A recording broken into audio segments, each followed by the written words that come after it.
Hello, everybody. It's again 2 weeks past, 2 weeks more or 2 weeks less, as you want to see it. And here we are back. Me, Alex from B Paragon Sales Outsourcing, and Maria Kelly, the leadership expert. And we are very honored today to have Mr. Dr. Thomas Troutman with us, which is you are the coach, trainer, speaker, advisor of author as well. Author, yeah. Exactly, of Happy Brains, and you want and you can make business owners unforgettable. That's the idea. Yeah. Want to hear a lot about. Very interested in that. Yes. What exactly are you doing, Thomas? What exactly is your service? So I'm coaching and training, as you said, business owners mostly, and also CXOs to become unforgettable with the Make Me Great system. In fact, you can only become unforgettable if you know how to speak to the brain of your audience, your partners, your family, and your clients, by the way. What made me an impression on your message, on the message that I saw, is that it convinces me that it brings tangible results, because you are talking about 30% increase within 90 days. That sounds very promising. That's one option. One I like even more is that you raise your chances when you become unforgettable. And when you follow the Make Me Great system, is that you raise your chances for recurring business from 5% to 70%. And as I am a lazy guy, I prefer 70% versus 5. You have less work to do. Yeah. Yes. And recurring business is good business. Huh? Absolutely. It's easy business. Easy business. Yeah. Yeah. Yeah, you know, it's a guy, a marketing expert called Dan Kennedy said once, a buyer is a buyer is a buyer. So yes, the first sale is the most complex. The second one, the third one. Yeah, warm leads. But how does it work? I mean, it's for me very intrigued. Explain a little bit, because he wants to know the secret. What is the secret? Because I mean, there are businesses that, I mean, I understand it relies completely or in most part on the business owner. There are other businesses like the environment, the time, the other factors make things happen or not happen. Yeah, no, sure. But let's keep control on what we can have control on. I mean, I agree. Environment is something that you cannot control. I mean, in France, we have a president who does whatever he wants, and we have in Europe many problems with Ukraine at the moment. In the US currently, in California, they are playing I don't know what games. So you have zero control on that, but you have the control on how you interact with other human beings. You know, we talk a lot about artificial intelligence nowadays. I like to say that when it comes to become unforgettable, it's about HI, human intelligence. And that's from a guy who wrote his PhD thesis in AI. So, yeah, I made a long way. But no, the secret is that, in fact, I'm converting brain science into tools and techniques that you can use every day. Because once you know how the human brain makes decisions, you can drive those decisions.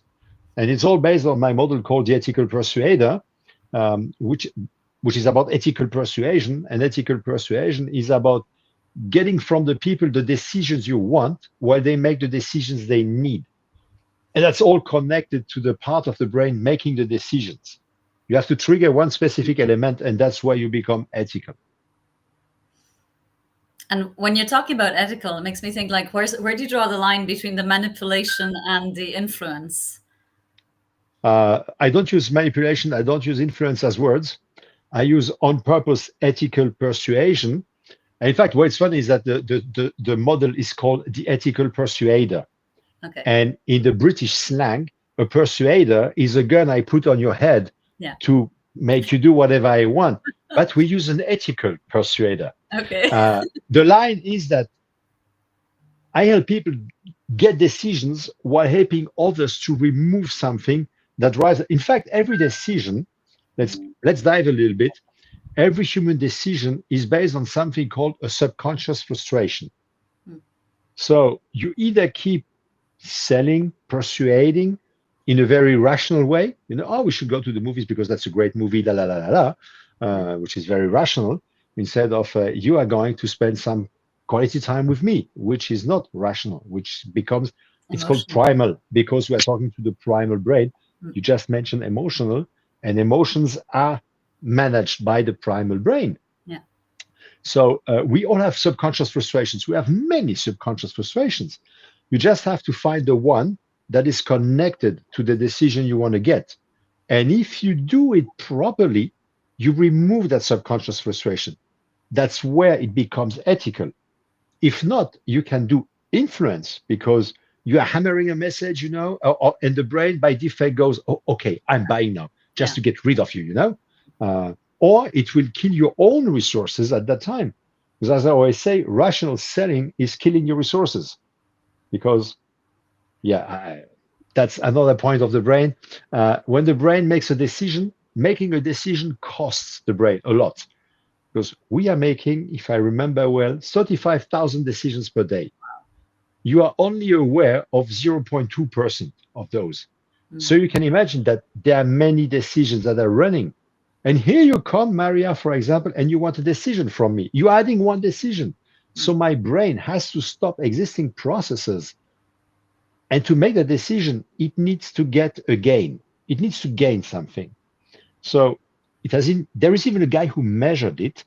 That gain has to be 2.3 times higher than the cost of the decision.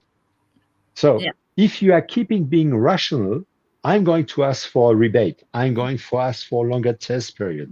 I'm going to ask for free samples. I mean, everyone knows that. I see you booing your head because everyone experiences that because that's the brain of your client trying to find a gain somewhere. And so you are losing resources. But if you do it in the primal way, which is it's not about you, it's not about your products, it's not about your services, it's not about your brand. You cannot talk about all of that. But if you hit me on my subconscious frustration and demonstrate that you can remove it, I mean, my brain becomes your best friend. And that's where you are going to start sticking in that brain, start becoming unforgettable. But of course, it's not that easy. Or if not, I could just pack my stuff and do something else. No, it's very Super wise what you are interesting. saying. What I always, when I try to sell my product or sell somebody else's product, what I find a key element is to really understand what is the pain of the situation, and maybe the pain has nothing to do with the product. Absolutely.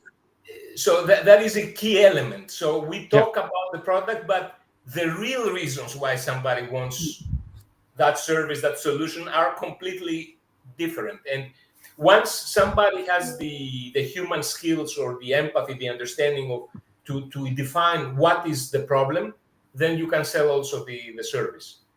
Yeah. Yeah. I don't like the word pain because I mean I think you're on the right track for that. But there are many people who think that the pain stops at, for example, I'm talking to a business owner and her pain is making more revenue. Yeah. That's a business pain. That's not a human pain.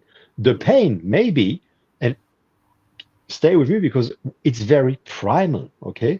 It's maybe Yes. I need to prove that I am better than the man in my family, if she's a woman. Or I need to prove to my dad that I can be as good as he is. Or maybe it's a very deep thing that's coming from generations of my family who are always complaining that they could not protect the family. So we are not so far away. I mean, we're so far away from business stuff. We are the deepest human thing, and we need to understand why.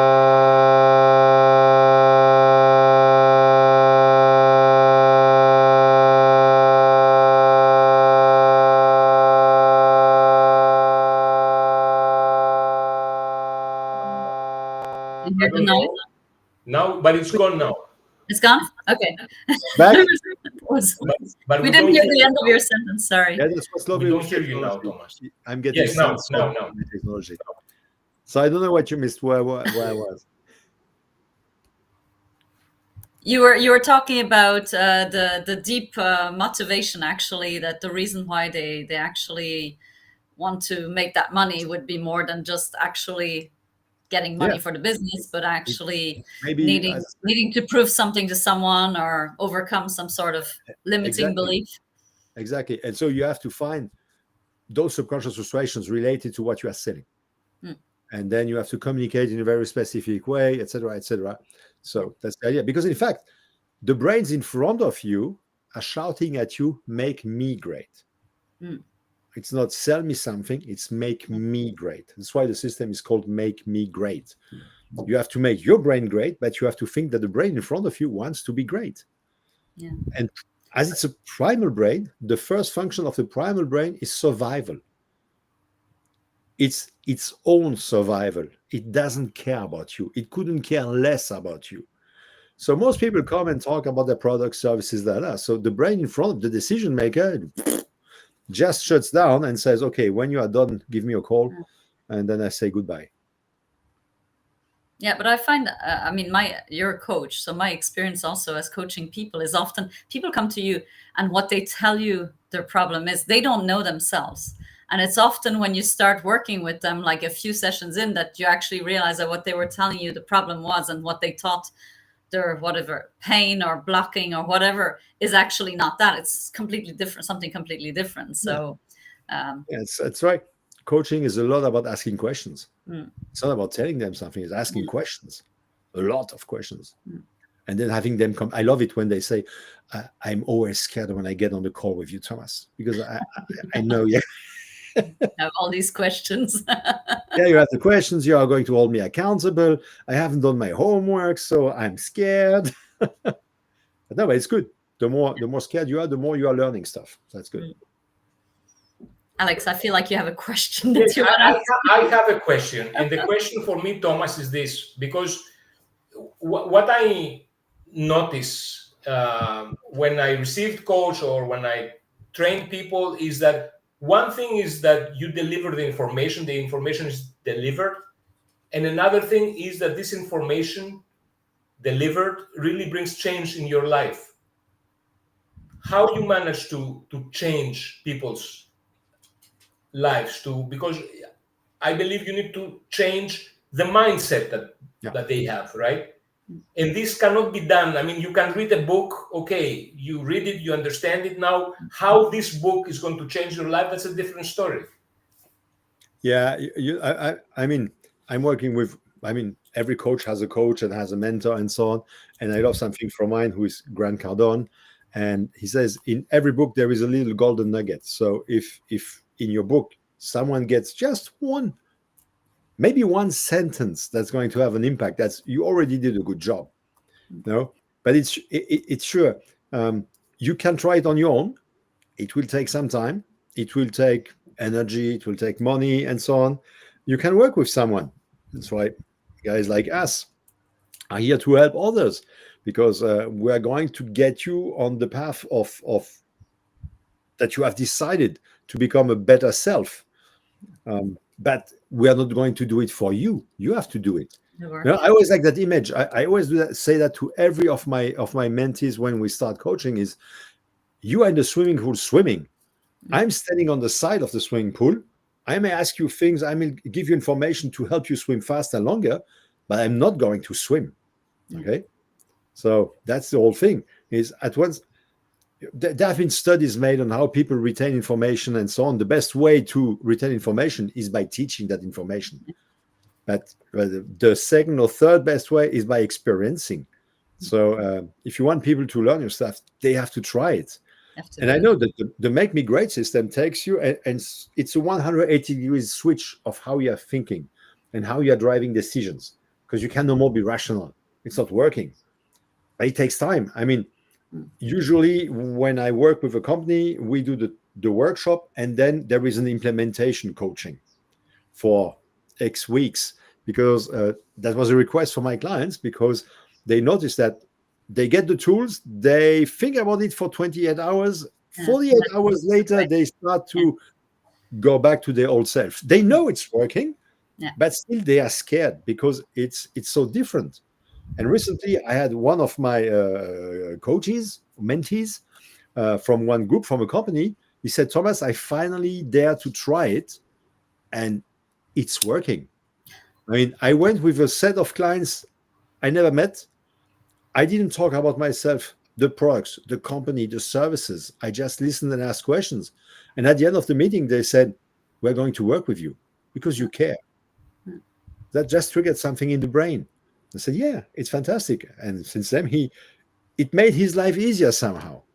Then, of course, you have to over deliver because the brain expects a lot.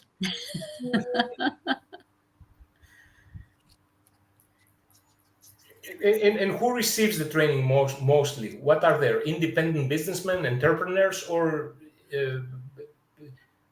like C-level executives? Who is the one that Well, the business demands owners, more from you? yeah, the business owners are the more excited because they understand. And very often, business owners are very lonely people because you cannot share your thoughts, your travel, your stuff like that with your employees because that's not going to fly. Very often, it's tough to share it with your family, with your partner. So that's why they are happy to talk with people like us, like the two of us, for example. And then they also know that if they change something, it has to change in the rest of the company. Because if not, they are going to move forward in one direction and the rest is not going to understand it. So very often, because that's where decisions happen most, we include marketing and sales. So in bigger corporations like marketing and sales, those are the ones that yes. Or it can also be a 10, 15 people company. Yes. Yeah. So I have a question because I was looking at your background. You've done a lot of things, and you do a lot of different things. And I was very interested in the fact that you do also couples. You help couples who work together. Can you tell me a bit more about that?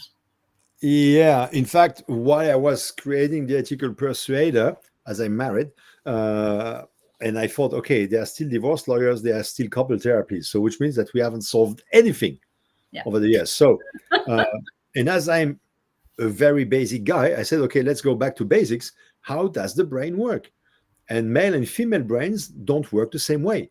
I mean, you can identify a female body and a male body. So I'm sorry, I'm Gen X guy. So for me, there are men and women. Okay. So you can differentiate a male body and a female body easily. Even a hand, you can see the difference. But when you pull out two brains of the brain buckets, a male and a female one, you don't see the differences. They are more subtle. But the human species evolved in a very specific way. Women had a role, men had a different role. And that configured the brains in one specific way.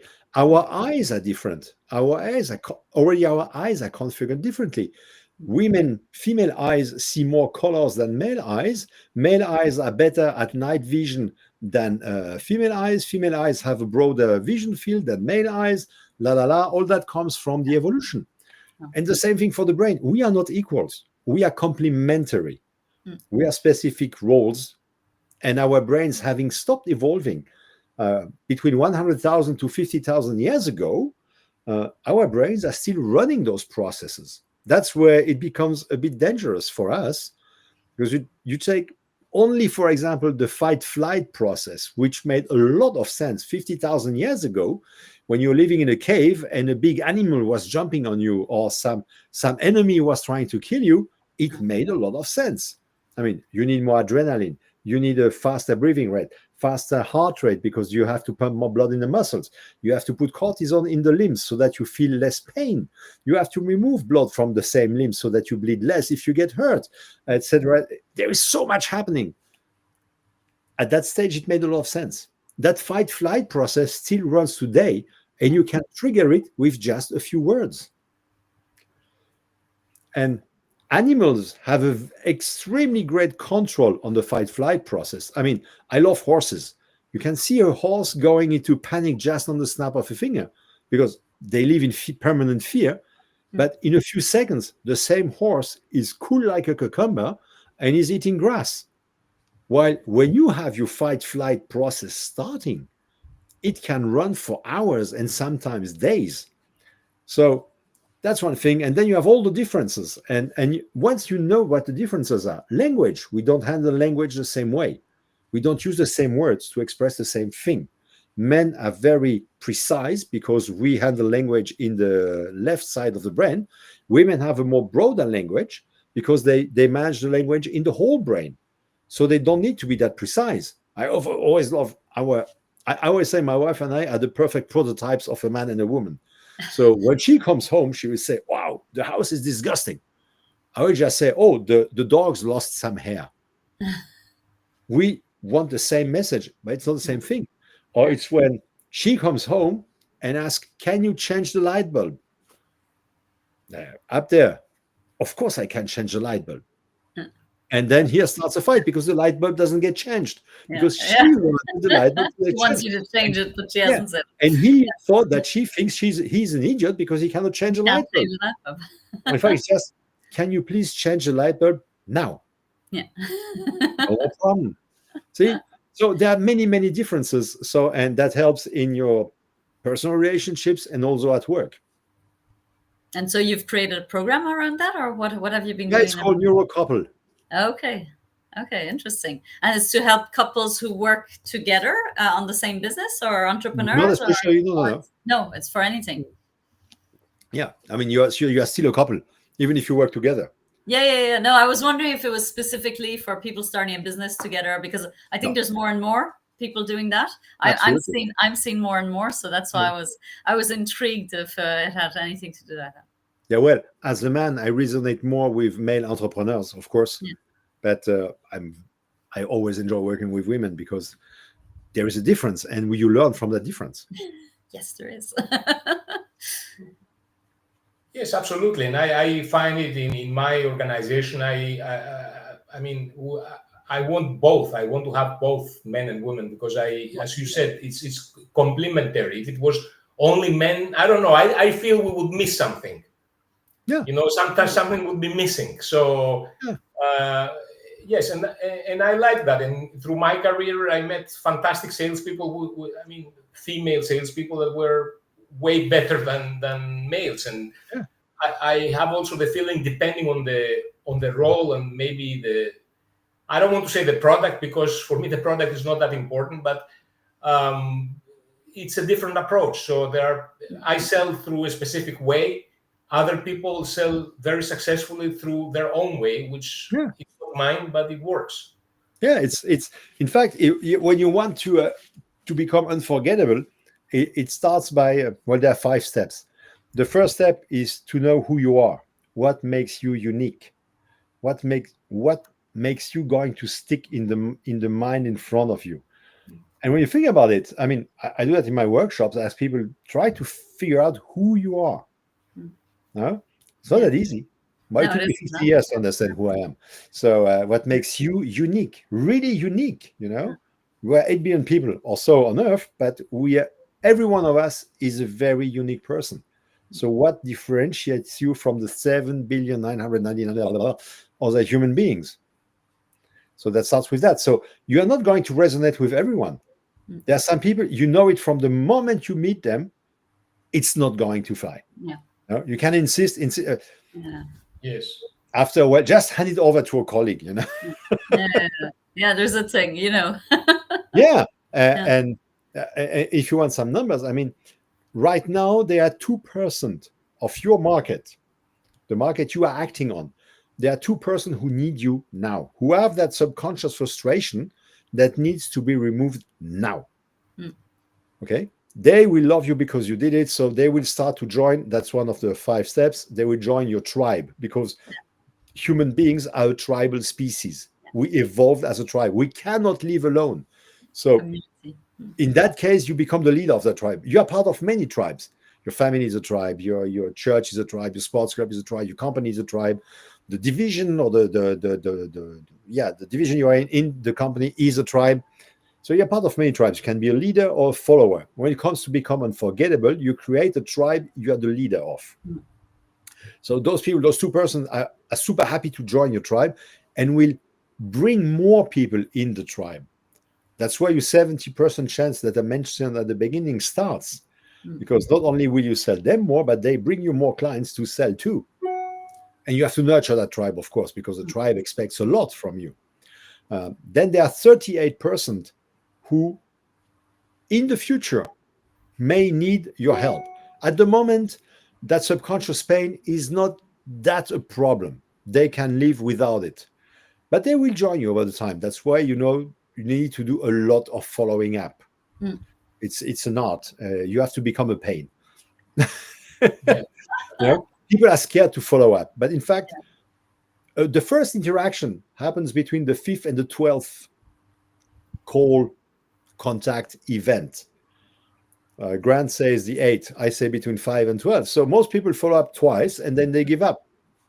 Bad. You just lost 97% of your business. Anyway. And then there are 60% who are left, because 2 plus 38, that's 40.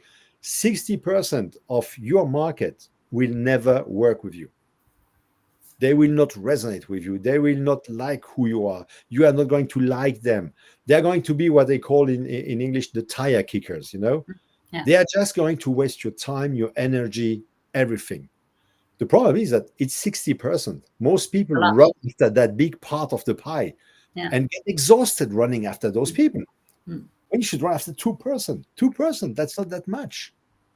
I mean, if I look at only one part of the market I'm interested in, which are married business owners who may lose their marriage or their business, that's 198 million people.